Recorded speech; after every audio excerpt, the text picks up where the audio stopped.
Film bertema penjara kebanyakan hadir dengan tema yang modern dan gak kelihatan terlalu kejam.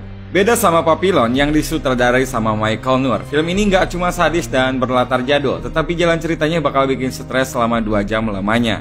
Papillon adalah film keluaran tahun 2017 yang merupakan remake dari film berjudul sama di tahun 73. Cerita dari film ini sendiri diambil dari kisah nyata guys, tepatnya kisah seorang napi asal Prancis bernama Henry Carrier.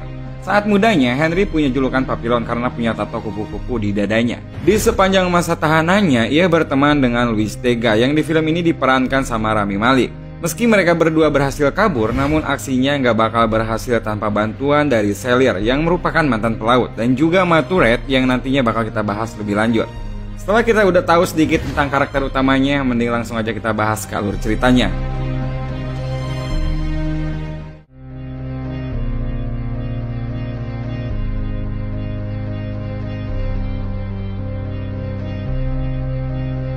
Awalnya kita bakal dibawa ke kota Paris pada tahun 31. Di sini Henry masih tampil rapi dengan jas setelah berhasil membobol berangkas berisi berlian. Dan usut punya usut, dia ternyata adalah seorang anggota gangster yang punya bos bernama Jean Castilli dan pacarnya bernama Nenet.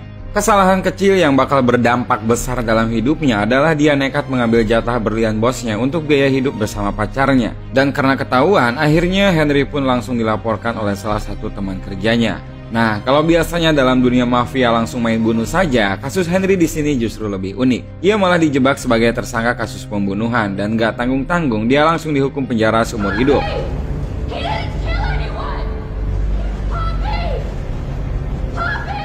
Yang tadinya udah punya rencana untuk hidup bareng pacarnya, akhirnya hancur sudah semua harapannya. Namun sampai di sini dia yakin dan berusaha menenangkan pacarnya untuk tetap sabar dan menunggunya karena ia akan berusaha untuk kabur. You are the property of the penal administration of French Guiana. Forget France. Now dress yourself. Karena pada zaman itu Prancis masih melakukan ekspansi kekuasaan ke Amerika, maka para tahanan yang ada di Prancis bakal diasingkan ke pulau terpencil dan juga menjadi pekerja di sana selama masa hukuman mereka. Setelah beres hukuman, mereka bakal dikirim ke Amerika dan itu berarti juga mereka sudah tidak diakui lagi oleh Prancis. Selama pemindahan dari Prancis ke pulau, Papi bertemu teman baru Julot yang punya niat sama untuk kabur. Dan di kapal itu juga Papi bertemu dengan Louis Degas dan mulai menawarkan perlindungan kepada Louis Degas dengan timbal balik dia harus membiayai rencana kaburnya dari penjara. Perlu kalian tahu guys, kalau Louis Degas ini orang kaya yang mendapatkan uang dari hasil menjual surat-surat palsu. Louis awalnya menolak tawaran Papi karena dia yakin bakal aman-aman saja sampai nanti istrinya mengajukan banding dan juga bebas. Namun setelah ia melihat tahanan kaya lainnya dibunuh, Degas pun langsung berubah pikiran dan setuju dengan penawaran Papi. Sesampainya di pulau, Julot berencana untuk kabur sendiri dengan berpura-pura terkena cedera di kakinya dengan harapan dia bisa lari setelah ada penjaga yang mengobatinya. Penjara ini terletak di pulau terpencil dan punya penjagaan yang super ketat. Selain itu, kepala sipir yang ada di sini juga punya aturan untuk orang yang kabur. Pertama ketahuan bakal diisolasi sendiri di Pulau Saint Joseph, yang mana di pulau ini hanya ada keheningan yang cukup membuat tahanan yang masuk ke sini kehilangan harapan bahkan gila.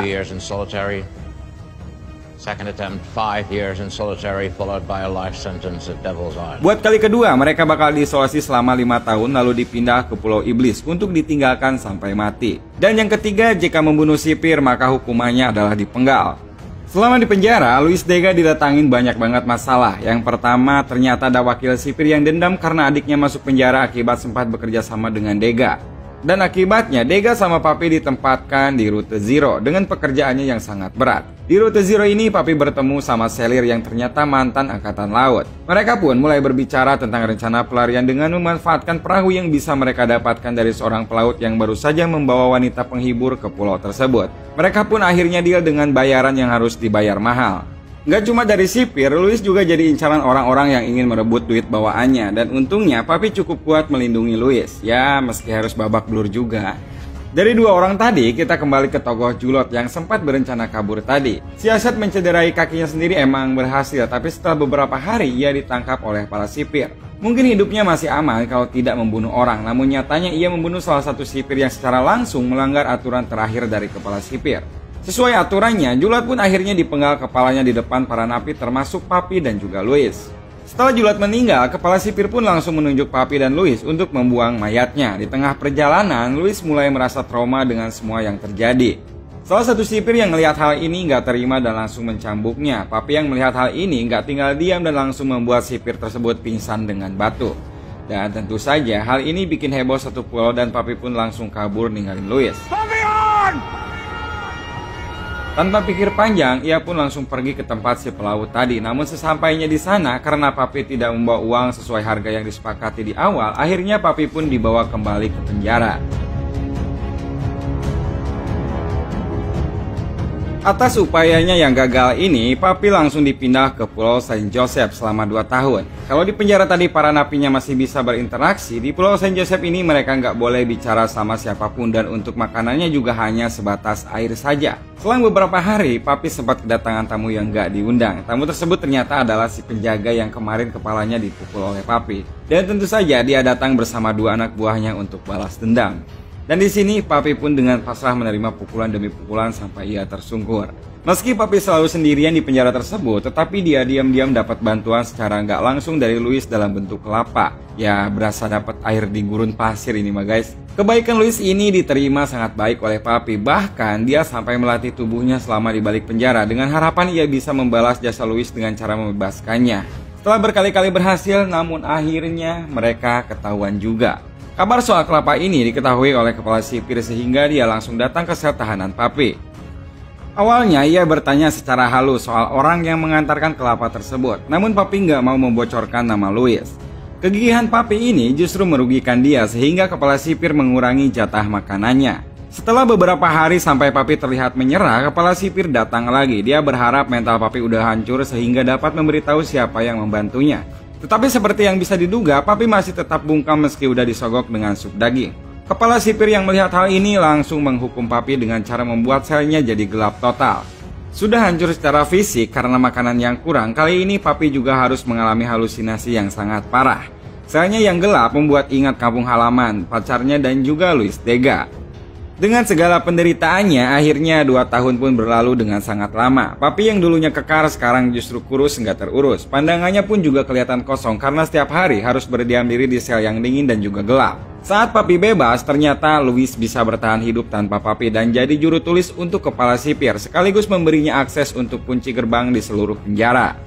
Louis yang mendengar kabar soal Papi langsung menjenguk dia di rumah sakit penjara. Dia merasa bersalah melihat kondisi Papi yang pandangannya kosong dan juga merasa Papi sudah kehilangan akal sehatnya. Namun ternyata yang mengagetkan di sini Papi sedang berpura-pura menjadi gila agar para petugas di sana tidak curiga dan menganggap Papi bukan sesuatu yang harus dikhawatirkan lagi. Mereka berbicara banyak dan Louis pun memberitahu soal acara nonton film yang bakal diadakan sama kepala sipir. Dan menurutnya itu adalah kesempatan yang bagus untuk kabur.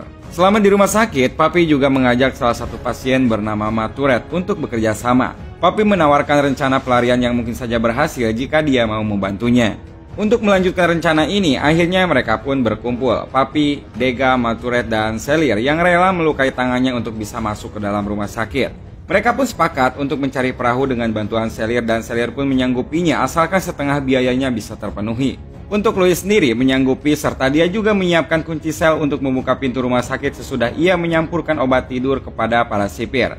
Nah, obat tidur ini dikumpulkan oleh Papi selama dia pura-pura jadi orang gila. Malam acara nobar para sipir pun akhirnya tiba juga. Keempat orang ini melakukan peran mereka masing-masing. Maturet yang perannya mengalihkan penjaga akhirnya berjalan lancar. Dan selanjutnya Papi, Selir, dan Maturet berhasil keluar dari rumah sakit dengan aman karena para penjaganya ketiduran.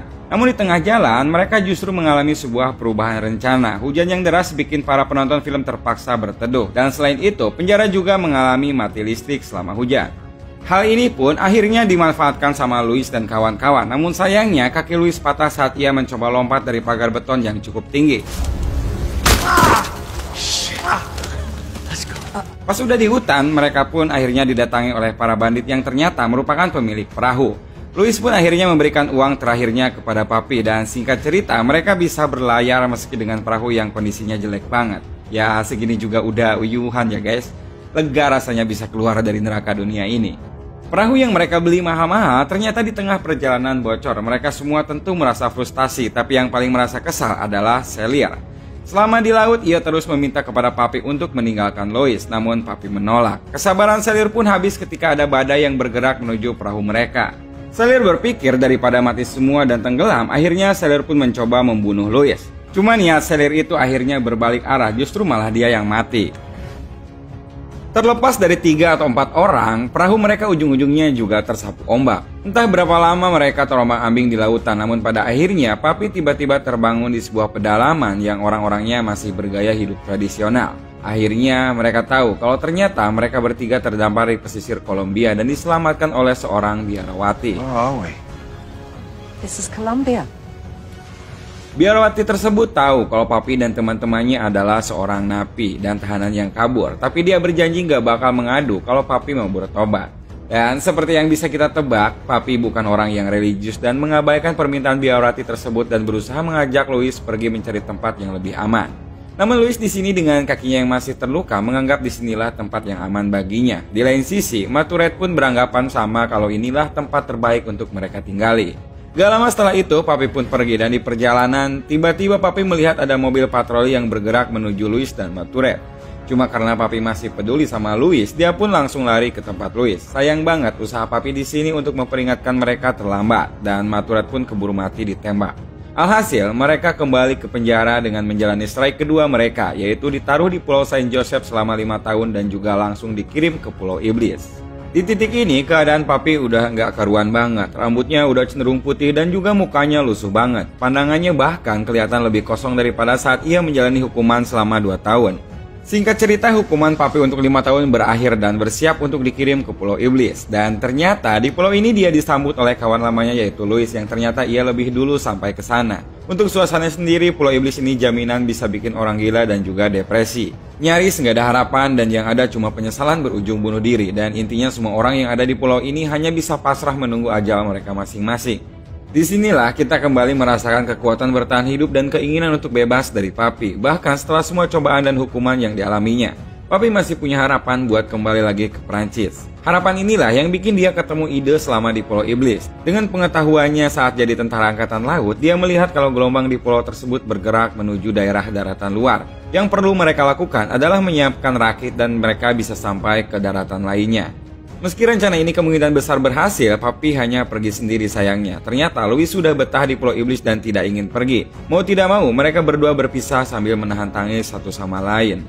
Adegan yang satu ini emang bisa dibilang cukup mengharukan guys, karena persahabatan mereka benar-benar solid dan harus terpisah dengan cara yang cukup menyedihkan antara keyakinan untuk survive dan juga rasa menyerah dengan semua yang udah terjadi.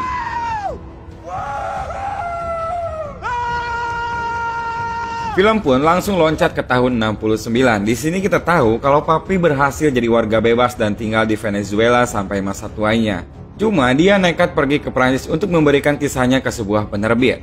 Papi ingin kisahnya disebarluaskan dan hal itu akhirnya terjadi dengan munculnya buku dan juga film yang kalian tonton sekarang ini. Dan itulah akhir dari cerita ini guys.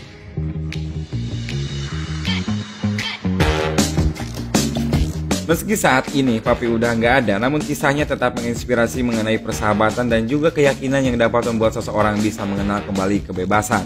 Jadi itu dia guys untuk pembahasan alur cerita kali ini. Kalau ada momen-momen favorit kalian di film ini langsung aja tulis di kolom komentar di bawah. Dan lebih baik kalian tonton langsung filmnya biar kalian bisa ngerasakan gimana rasanya drama yang ada di film ini.